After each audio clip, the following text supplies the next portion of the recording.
Fyodor Dostoïevski, Le double. Chapitre 1. Il n'était pas loin de 8 heures du matin lorsque le conseiller titulaire Yakov Petrovitch Goliatkine se réveilla. Après un long sommeil, il bâilla, s'étira. Enfin, il ouvrit complètement les yeux.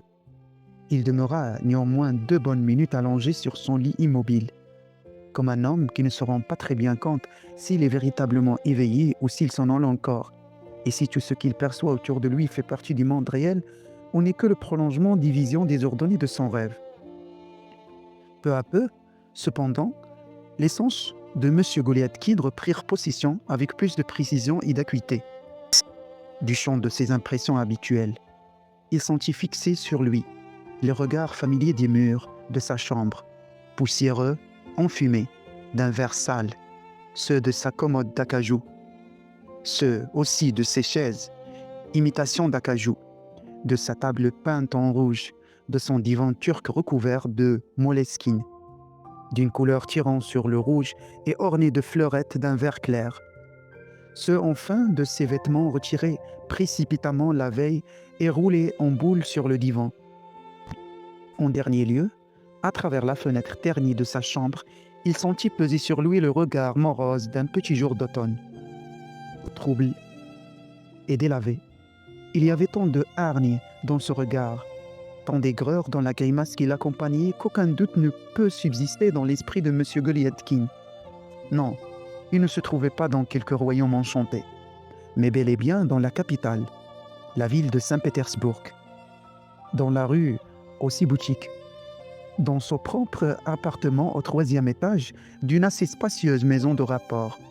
Après avoir fait cette importante découverte, M. Goliatkine referma fébrilement ses yeux, comme s'il eût regretté les visions de son dernier rêve et désirait les retrouver ne fût-ce qu'un instant. Cependant, quelques moments après, il sautait d'un seul bond hors de son lit, ayant vraisemblablement retrouvé l'idée centrale autour de laquelle tournoyaient jusqu'alors, incohérents et désordonnés, les fantasmes de son esprit. Il se précipita aussitôt vers un petit miroir rond qui se trouvait sur la commode. Le visage reflété dans le miroir était passablement fripé, les yeux, mi-clos, étaient bouffis par le sommeil. C'était un de ces visages sans caractère qui, au premier abord, n'attirent jamais l'attention. Et pourtant, son propriétaire parut tout à fait content de son inspection. Drôle d'histoire, prononça M. Goliatkine à mi-voix. Ce serait en effet une drôle d'histoire si quelque chose avait cloché ce matin, s'il m'était arrivé quelques gros ennuis. Par exemple, un bouton sur le nez ou quelque chose du même genre. Ne nous plaignons pas. Ça ne se présente pas trop mal. Oui, tout marche même fort bien jusqu'à présent. Fort jouit de la bonne marche de ses affaires, M. Goliatkine remit le miroir à sa place habituelle. Puis, quoique pieds nus et toujours en costume de nuit, il se précipita vers la fenêtre de son appartement qui donnait sur la cour et se mit à regarder avec beaucoup d'intérêt ce qui s'y est passé. Cette inspection parut lui donner plein de satisfaction car son visage s'éclaira d'un sourire béat.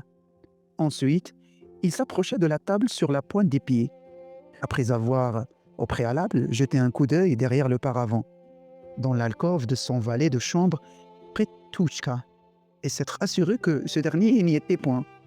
Il ouvrit un tiroir, glissa sa main dans le fond et retira, sous un amas de papier jauni et crasseux, un portefeuille vert passablement usé.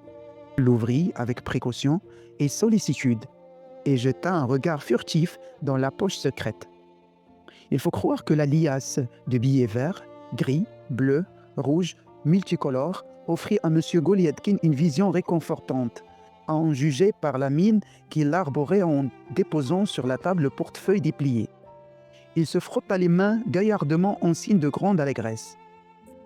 Il la sortit enfin, cette liasse de billets de banque, objet de tant de secret esprit, et se mit à les compter. Pour la 100e fois, sans doute, depuis la veille, tâtant avec application chacun des billets entre le pouce et l'index. 750 roubles en billets de banque, murmura-t-il à la fin du compte. 750 roubles, une fort belle somme, ma foi, une somme agréable, continua-t-il d'une voix chevrotante, brisée par l'émotion du plaisir, serrant la liasse dans ses mains et souriant d'un air important. Oui, Une somme très agréable, une somme qui ferait plaisir à tout un chacun. J'aimerais bien voir l'homme pour qui, en cet instant, cette somme ne serait qu'une bagatelle. Une somme pareille peut mener loin un homme. Mais au fait, que se passe-t-il se demanda M. Goliathkin. Où diable est passé Petrouchka? Toujours dans la même tenue, il alla jeter un regard derrière le paravent. Mais toujours pas de Petrouchka. Par contre, délaissé et bouillant de colère, le samovar, posé à même le plancher, menaçait à tout instant de déborder et dans son langage secret. Grasseyant et susurrant, semblait vouloir dire à M. Goliathkin quelque chose dans le genre de « Voyons, mon brave monsieur, prenez-moi, voyez, je suis prêt, je suis absolument prêt. » Que le diable l'emporte, se dit M. Goliathkin, ce feignant subiteur serait capable de faire sortir un homme de ses gants. Où est-il encore parti en vadrouille? En proie à une indignation parfaite, justifiée, il entra dans l'antichambre, simple petit couloir terminé par une porte donnant sur le palier. Entrebâillant cette porte et aperçut alors son valet, entouré par des gens de maison et des badauds. Petrouchka était en train de raconter une histoire. Les autres écoutaient. Il faut croire que le sujet et le fait même de cette conversation n'eurent point le don de plaire à M. Goliathkin, car il héla aussitôt Petrouchka et revint dans sa chambre fort mécontent, disant plus furieux. Ce gredin, pour moins d'un kopek, est capable de vendre un homme, sans maître surtout, pensa-t-il. Et c'est déjà fait, je suis sûr que c'est fait. Qu'il m'a vendu, je suis prêt à parier qu'il m'a vendu pour moins d'un kopek. Alors, qu'est-ce qui se passe? Demanda-t-il au valet. On a apporté la livrée, monsieur. Mais là, il vient ici. Petrouchka revêtit sa livrée et entra dans la chambre de son maître avec un sourire stupide. Son accoutrement était bizarre au plus haut point. Il portait la livrée habituelle des valets, mais fortement usagée. Elle était de couleur verte, avec des galons dorés, en grande partie effilochés et paraissait avoir été taillée pour un homme d'une taille supérieure d'un bon demi-mètre à celle de Petrouchka. Il tenait à la main un chapeau, également garni de galons dorés et orné de plumes vertes. Le long de sa cuisse pendait une épée, dans un fourreau de cuir.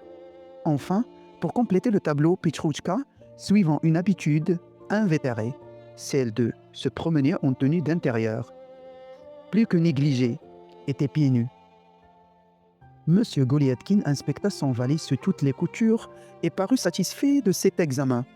La livrée, de toute évidence, avait été louée pour quelques événements solennels.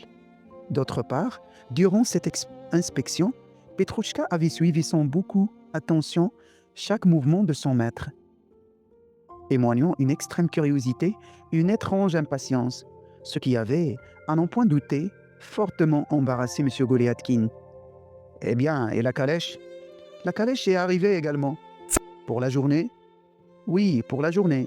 25 roubles. »« Mes chaussures sont-elles là aussi ?»« Elles sont là. »« Crétin, ne peux-tu pas parler correctement ? » ?»« Dire, elles sont là, monsieur. Apporte-les. » M. Goliathkin parut fort enchanté de ces nouvelles chaussures. Il se fit ensuite apporter du thé et ordonna à Petrouchka de lui préparer de quoi se laver et se raser. Il mit beaucoup de temps et de soin à se raser autant à se laver. Avala son thé en toute hâte, pour se consacrer enfin à la tâche la plus importante, l'habillement de sa personne. Il enfila ses pantalons presque neufs, puis revêtit une chemise à boutons dorés, un gilet orné de jolies fleurs aux couleurs voyantes, noua au cou une cravate de soie bigarrée et enfin endossa sa redingote, également neuve et soigneusement brossée. Tout en s'habillant, il ne cessait de jeter des regards pleins de tendresse vers ses chaussures. À chaque instant, il se soulevait. Il soulevait tantôt l'une, tantôt l'autre pour en admirer la façon, tout en marmottant sans arrêt entre ses dents et soulignant, de temps à autre, ce colloque intérieur d'une grimace pleine de contentement. Il faut dire, toutefois, que ce matin-là, M. Goliathkin devait être un peu dans la lune, car les sourires et les grimaces que lui décochait Petrouchka, tenant les dents à se vêtir, échappaient complètement à son attention. Enfin, habillé des pieds à la tête, ayant rectifié sa tenue sans en mettre le moindre détail, M. Goliathkin plaça son portefeuille dans la poche de sa redingote. Petrouchka avait déjà enfilé ses bottes et se trouvait absolument prêt. M. Goliathkin, constatant que tous les préparatifs étaient terminés et que plus rien ne les retenait désormais dans la chambre, s'engagea dans l'escalier, d'un pas pressé et fébrile, le cœur battant d'émotion.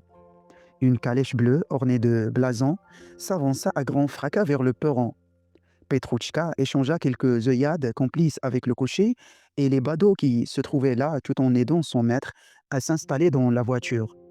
Puis d'une voix empruntée retenant à grand-peine un rire imbécile, il hurla « Démarre !» et sauta sur le marchepied arrière. La calèche s'ébranla au milieu d'un tintamarre de grelots, de grondements et de crissements et se dirigea vers la perspective Nevski. La calèche bleue avait à peine dépassé la porte cochère que M. Goliathkin, se frottant convulsivement les mains, laissa échapper un long rire silencieux, le rire d'un homme de tempérament jovial, qui vient de réussir un bon tour et s'en amuse à cœur joie. Cependant, cet accès d'allégresse prit fin rapidement et une étrange expression, pleine d'inquiétude, apparut sur le visage de M. Goliathkin. Malgré le temps humide et brumeux, il abaissa les vitres des portières et se mit à dévisager avec un air soucieux les passants des deux côtés de la chaussée. Toutefois, aussitôt qu'il avait l'impression d'être observé, il se composait un visage plein d'assurance et de respectabilité. Au croisement de la rue Letineia et de la perspective Nevski, il eut un frisson, motivé, sembla-t-il, par une sensation très désagréable.